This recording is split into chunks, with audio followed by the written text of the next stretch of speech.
Today's video is sponsored by myself and my webshop tsmc.shop. Please go check it out. The new website is now live and we're constantly adding new products to get you a better shopping experience and the best possible tools and materials for your hobby needs.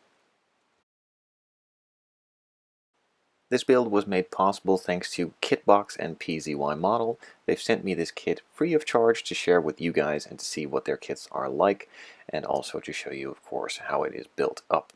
Now, overall, the kit is a super nicely detailed and finished model. There were a couple of small parts here and there that needed a little bit of love, but that's the same with pretty much any other kit, so no big deal there.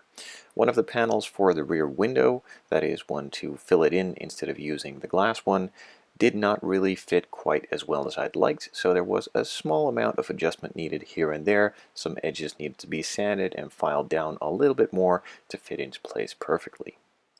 Now luckily that's pretty much the only thing that needed to be done to the body, apart from a bit of sanding, of course. All of the panel lines were already nice and deep, so they did not need any adjustment or extra scribing to make them deeper, as like I said, they were already really good and didn't need anything. So with a bit of sanding from a 400 grit sanding sponge from Tamiya, it was time to move it into the spray booth for its first couple coats of primer using some Mr. Hobby primer.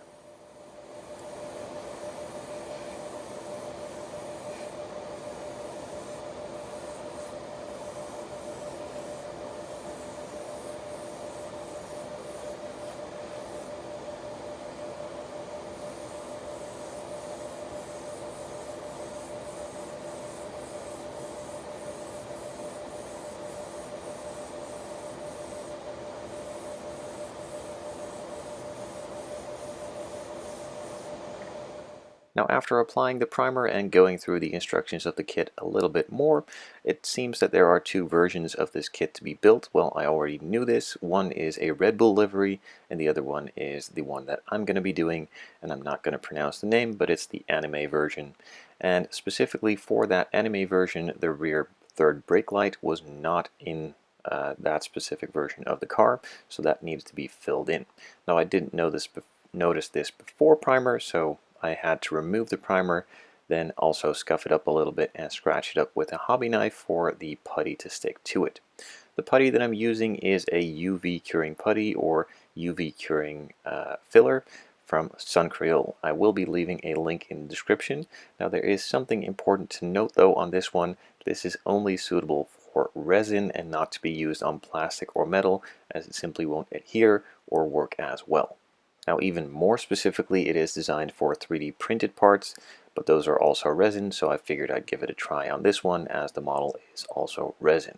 Now after a bit of sanding, filling, sanding, filling, sanding, and filling, there were still a couple of small pinholes that needed to be filled in, so I just brushed on a little bit of Mr. Hobby primer and then sanded that smooth.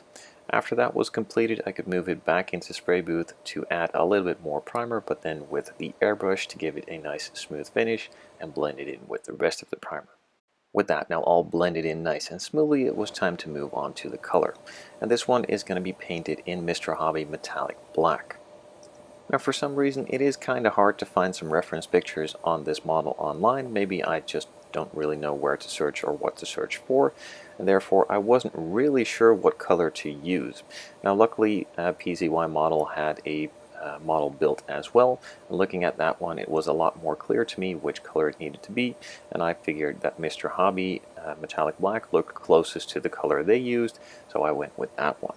Now as you can see, it is covering really nice and quick on this one. I did apply about 2 to 3 coats extra after this one just to blend it in, make it nice and smooth, and also be sure to have full nice coverage.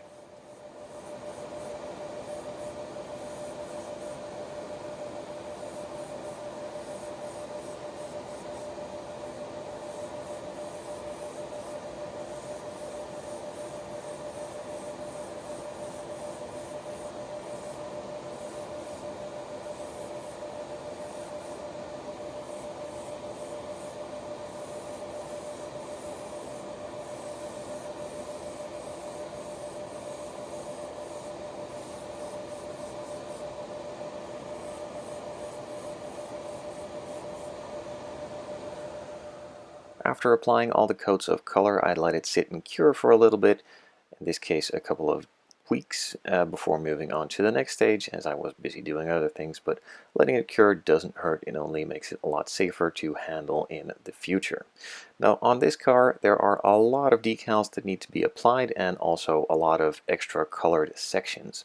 Now for those colored sections they have included some decals in silver for the roof, some of the rear panels, the front and rear bumper, and also the side skirts, but I wasn't really all that convinced of those going on nice and smoothly and then giving a proper finish to the model, so I decided just to find some paints that matched to those decals and those colors best and paint it instead.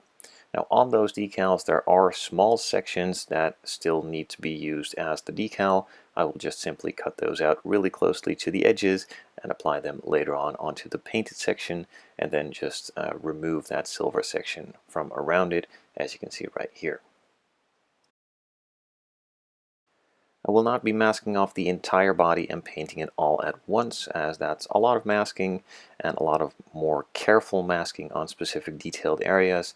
For me, it is faster to just choose a couple of sections. In this case, I'm going to be doing the roof and then moving on to the rear fender and the other rear fender separately, as it's quicker and easier to mask it off that way for me, so I don't have to go all around all of the tight edges and make sure all of the other body panels are nicely masked off too.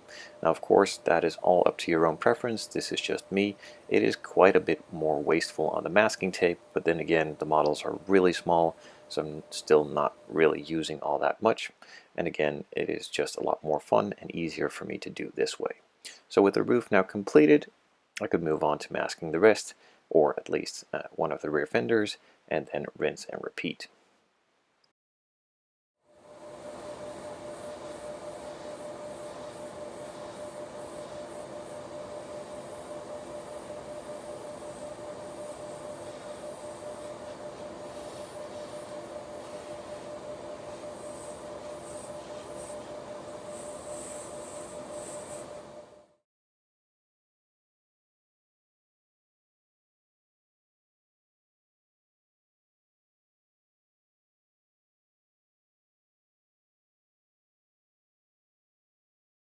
On the rear spoiler, there are also two sections on each side that needs to be done in the silver.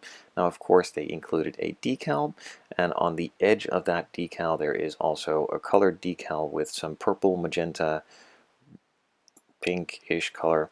Not really sure what it's called, but I'm going to be using the decal section for that pink-purple color. But for the rest, like I did earlier, I'm going to be painting it. So I cut off that small section of pink or purple, then left the silver area, applied that decal loosely in place on the part, so I knew where to place the masking tape. That made it a lot easier and quicker to mask it off, and also a lot more accurate. Now the decals will then of course be removed, and I'm going to be spraying it with that same silver that I used on the body panels.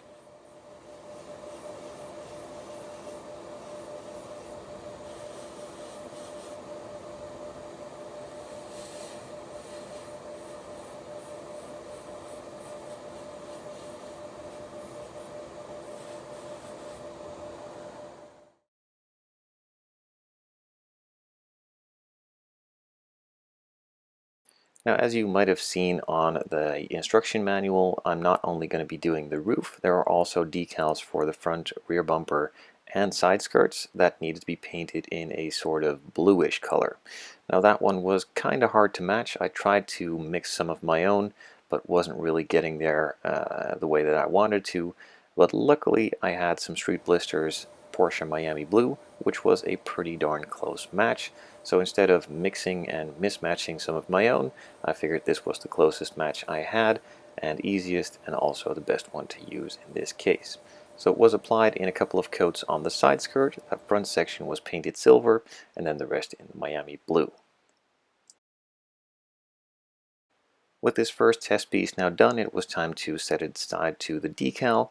Now it might not look it, but it is actually a really nice and close match in real life. The camera does change the color a little bit. It's not a 100% close match, but it is good enough for me. And since I'm going to be painting all of these sections, nothing really needs to match with the decal areas. It just needs to look close. So with that said and done, it was time to move on to the next section of the body that could also be painted in that same color, and that is the rear bumper.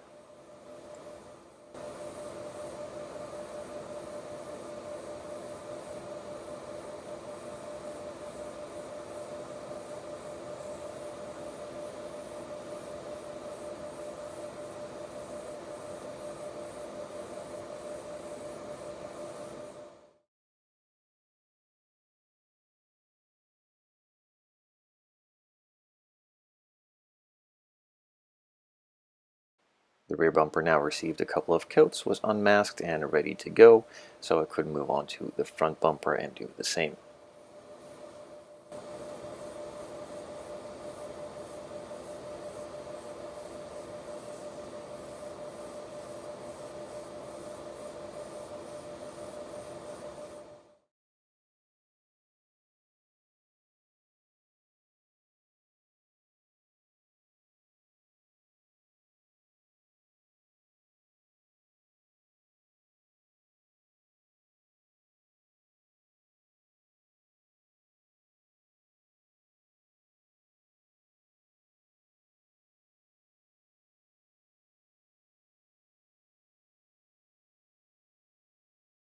So with all of this now painted and completed, I moved on to cleaning up the front edges a little bit with a wooden stick. This is just gently polishing the edges, making them a little less raised and smoothing them in a bit more with the rest of the paintwork. Now do this really gently. Don't apply too much pressure and just keep looking and checking over if you're not going too far. Now if you're not comfortable with doing that, please just don't and leave it as is and apply some clear coat on top.